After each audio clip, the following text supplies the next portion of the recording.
Olá, sejam muito bem-vindas e bem-vindos ao Movimento da Semana, o videocast do portal Movimento Econômico, onde nós trazemos um resumo dos assuntos que foram destaques ao longo dos últimos dias. E hoje vamos ter aqui vários assuntos. Um deles é o embate entre os poderes executivos e legislativos de Pernambuco, que estão travando a pauta econômica. Um outro assunto de destaque é a revisão da Carta do Nordeste, a carta que foi escrita pelo economista Celso Furtado em 1959.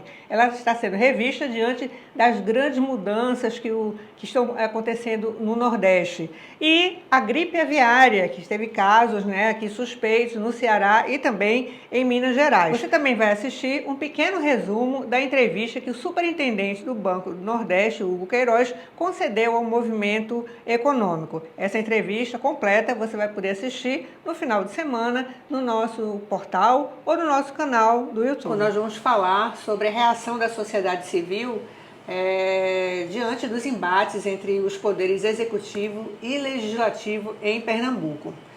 Quem vai comentar esse assunto conosco aqui é o Carlos André Carvalho, editor adjunto de Política e Economia da Folha de Pernambuco, um veículo parceiro do Movimento Econômico. Carlos André, seja muito bem-vindo ao nosso Movimento da Semana. Muito obrigado. Bom, vamos contextualizar um pouco, Carlos André, o que aconteceu. Ao longo da semana, nós publicamos uma matéria aqui no Movimento Econômico em que o presidente do Atitude Pernambuco, Aline Nagem, denunciou o desconforto que a classe produtiva estava sentindo diante dessas disputas na Assembleia Legislativa entre os poderes executivo e legislativo. Ele denuncia que esses embates políticos estão deixando a pauta econômica de lado e projetos importantes como a Transnordestina, o Arco Metropolitano, que teve o seu primeiro trecho licitado, mas ainda não entrou em execução, Escola de Sargentos, que mais, Carlos André? E outros projetos econômicos aí, outras pautas importantes aqui para o estado de Pernambuco, precisam ser destravadas e continuam ainda em ritmo muito lento. Então, o poder executivo, esses empresários, eles entendem que é preciso ter mais pressa, mais celeridade com essas pautas econômicas para destravar aqui esses projetos de infraestrutura para Pernambuco. E aí, Carlos André, eu te pergunto, é um cenário de eleição antecipada que nós estamos vendo? Patrícia, eu acredito que sempre a gente conversa com os políticos sobre 2026, eles dizem 2026 só em 2026, mas eles já agem desde o final do ano passado, já pensando em 2026. E não é um ou outro, é governo e oposição, sempre com esse assim, para a imprensa não fala sobre 2026, mas as estratégias estão todas voltadas para 2026. O Aline Nagem usa uma expressão que eu achei maravilhosa, ele fala de politização tóxica. É exatamente isso que está acontecendo. Outra coisa interessante é que, geralmente, você vê o executivo e o legislativo interferir na sociedade civil, seja por conta de negociações, construção relação de obras, leis, criação de leis. Aqui em Pernambuco está passando o contrário. Os setores, as entidades setores produtivos, os empresários, que estão dizendo ou sugerindo ao legislativo e ao executivo como se comportar para que o Estado avance. É verdade, É verdade, é isso mesmo. A Alep diz que o Estado está parado e a governadora diz que o governo tem pressa. Você acha que essa situação aí de confronto, ela vai demorar a se resolver ou isso, depois dessa confusão toda, depois de ter tomado essa proporção, porque afinal houve um efeito catalisador, tende a se dissipar? É um cenário muito nebuloso ainda, qualquer previsão seria precipitada, mas eu acho que a reunião que a governadora fez com a bancada na semana passada já é um pontapé inicial para o início dessas negociações. Vamos ver se vai render frutos ou não essa iniciativa da governadora, É verdade. E os empresários do poder produtivo, eles... eu estou chamando de poder produtivo. Já coloquei um novo poder aí na história. O que poder? Eles defendem que seja criado um fórum para se acompanhar essas obras, Um fórum permanente com a participação da sociedade civil, inclusive, mas também com a presença dos deputados, dos senadores, dos governantes, de um modo geral, não só o governo do Estado, mas todos os governantes que atuam em Pernambuco, porque, afinal de contas, obras como essa beneficiam, né, não só o Estado, mas a diversos municípios. Mas já existe um fórum aqui em Pernambuco que foi criado pela Federação das Indústrias, né, que é o Fórum Permanente de Infraestrutura, que tem como alicerce o Observatório da Indústria, que trabalha com dados, com levantamentos, né? Então, esse fórum foi criado com esse objetivo: mapear as obras, acompanhar o andamento das obras, né? Você acha que esse fórum, né, do ponto de vista político, ele vai ter força para atrair a atenção e a ação desses atores todos que precisam ser envolvidos no processo? Patrícia, eu acho que um fórum a mais ou a menos não faria diferença. O importante seria pessoas ligadas ao executivo e ao legislativo participarem desses fóruns, mas não é participarem, assistirem, mas participarem ativamente, ouvindo, levando essas discussões e vendo o que se pode fazer daqui para frente. É verdade. Bom, o assunto é esse. Vocês vão poder ler mais sobre esse conteúdo, tanto no portal Movimento Econômico, como na Folha de Pernambuco, porque a Folha também está fazendo acompanhamento sobre esses embates, né? Afinal de contas, tomou uma proporção muito grande, né, Carlos André? Envolveu vários atores, economistas, empresários, cientistas políticos, várias pessoas se manifestaram demonstrando seu desconforto com essa situação. Quero agradecer a sua presença. Eu que agradeço, Patrícia. Adorei a participação. Aqui de outras vezes, tá bom? Volto sim. Obrigada. Obrigado. Um outro assunto de destaque essa semana foi a revisão da Carta do Nordeste. Aqui no Recife aconteceu um evento promovido pela Fundação Getúlio Vargas e pelo Centro de Estudos para o Desenvolvimento do Nordeste, que é um braço regional da FGV IBRE, para discutir essa carta que foi escrita pelo economista Celso Furtado em 1959, por ocasião da fundação da Sudene. Essa carta, ela dava as diretrizes do desenvolvimento regional com base na industrialização. Mas diante de tantas mudanças na economia do Nordeste, os economistas mais recentes, os neoclássicos, entendem que agora o Nordeste precisa de capital humano mais do que industrialização para se desenvolver. Esse debate ainda vai ser desdobrado, ainda vai acontecer em Fortaleza e em Salvador, mas aqui já colocou economistas em situações opostas, porque há aqueles que acreditam que não dá para abrir mão da industrialização, porque a região ela se transformou. E nessa transformação, como coloca a economista Tânia Bacelar, as universidades começaram a migrar para o interior e formar muitos jovens. E a pergunta que Tânia faz é: o que é que nós vamos fazer com esses jovens que estão capacitados para o mercado de trabalho? Ela entende que é preciso haver investimento em capital humano, mas o Nordeste não pode prescindir da industrialização. Esse assunto ainda vai render grandes debates. E por falar em industrialização, o governo federal anunciou uma chamada pública inédita para as indústrias do Nordeste com valor de 10 bilhões de reais. Os recursos que foram anunciados pelo presidente Lula durante sua passagem por Pernambuco serão voltados para as cadeias agroindustriais, projetos sustentáveis, digitalização e inovação.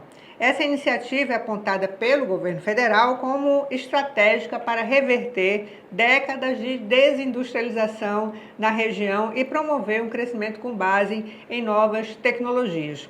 O programa foi bem recebido por economistas da região e deve mobilizar bancos públicos como o BNDES e o Banco do Nordeste para executar os financiamentos. Neste bloco, o assunto é energia. Vamos falar sobre a venda de ativos aqui no Nordeste. Quem está aqui para comentar o assunto é Ângela Belfort, nossa companheira aqui do Movimento Econômico. Tudo bom, Ângela? Tudo, e você? Tudo bem. Sempre um prazer estar aqui. Prazer é meu estar sentada com você aqui. Ângela, a Equatorial Energia anunciou a venda de ativos aqui no Nordeste e a reestruturação do seu foco estratégico. E nessa reestruturação, ela coloca à venda alguns parques aqui da região, né? Eu queria que você trouxesse um pouco desse assunto e nos falasse aí o que é que está acontecendo. Na realidade, ela está vendendo 2 parques, né? Um aqui em Pernambuco, que é em Pedras, Venturosa e Capoeiras, e outro numa cidade chamada Ventos de Tianguá, no Ceará. O problema é o seguinte, com as mudanças que ocorreram no setor elétrico, a geração eólica perdeu a atratividade no negócio. Né? Tem um levantamento que foi divulgado essa semana pela BE Eólica, que as eólicas instaladas em 7 estados do Nordeste tiveram uma perda de receita estimada em 1,8 bilhão. Mas isso é decorrente das interrupções no fornecimento de energia ou do crescimento da geração solar distribuída? Não, esse aí é só os cortes de geração. Aqueles cortes que a ONS manda as geradoras suspenderem a produção. Então, elas tinham se programado para produzir um X e elas produziram menos X porque a ONS mandou. E agora isso está causando uma confusão no setor porque elas perderam receita e elas estão querendo que o governo faça o ressarcimento dessas perdas que elas tiveram. Já estão brigando na justiça. Já estão brigando na justiça e isso ainda vai esquentar mais. Né? E fora isso, a Equatorial também informou que está revendo os negócios dela, né?